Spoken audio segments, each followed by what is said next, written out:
I had a fun experience right here in the studio, and a couple friends of mine were in here. In fact, I think they were returning the camera that I was picking up. I was talking about, geez, this show I'm going to be doing in 3 days, how excited I was, and they said, gee, I hope the weather cooperates. I hope the weather's good. And I said immediately, oh, I know it's going to be a beautiful night. And they both kind of did a double take, and one of them said, geez, now that's confidence. The reason I knew it was going to be a beautiful night, the second song in my show kept revolving around this theme, the sky is blue. All week long, with great fervor and great confidence and great zeal and great passion, I was guzzling this reality of the sky is blue. And it was no surprise to me, just as it was no surprise to Elijah when the rain descended, the blue sky manifested itself. Another great example of this confidence, in our little gang that meets on Friday nights, our little music group, one night we had a new addition to our group, was this young woman who was the, what should we call her, kind of the cousin of the host of this affair. And she and I clicked right away. I recognized here's a fellow shaman, and not only romantically did my heart open up to her, but spiritually there was I felt like I had met a soul sister, and it was a mutual recognition because she felt the same way about me.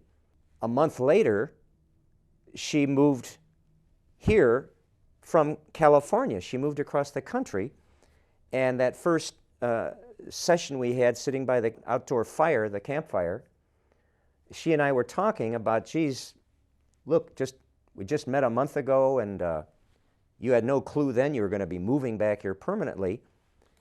And that she just blurts out, you know, I came here just for you. And I said, I know that. And her only response was the same as the two women regarding the weather prediction. She said, my gosh, that's confidence. That's confidence. And when we talked about it later, a few days later, we clarified, yeah, she was kind of kidding when she said that. But the weird thing that she didn't know was that in that interim between when I had first met her and forged this soulful shamanic connection with her, I had been writing about her in my journal a lot. I had been doing a lot of guzzling of her and guzzling this reality of her moving from there to here, which was an outrageous reality to guzzle because it didn't even seem like the most remote possibility. And somewhere in that writing, in fact, right at the beginning of that writing was, not only is she coming here, not only is that event a done deal, but she's coming here just for me. I had written that. I knew and I know, not only with manifesting the sky as blue, but manifesting this very special woman in my life, where I got a little taste in her visit here. And I knew I wanted more. I wanted a lot more. And I guzzled that reality for a month. And lo and behold, she shows up and says, you know, I came here just for you. And I said, I know you did. I wrote it. Nothing's impossible when you have the source of all things as your partner, as your co-creator. Those limits, those laws of nature that apply to the ordinary community, the literal community, who acknowledge those laws and limits. Those don't apply to the shaman.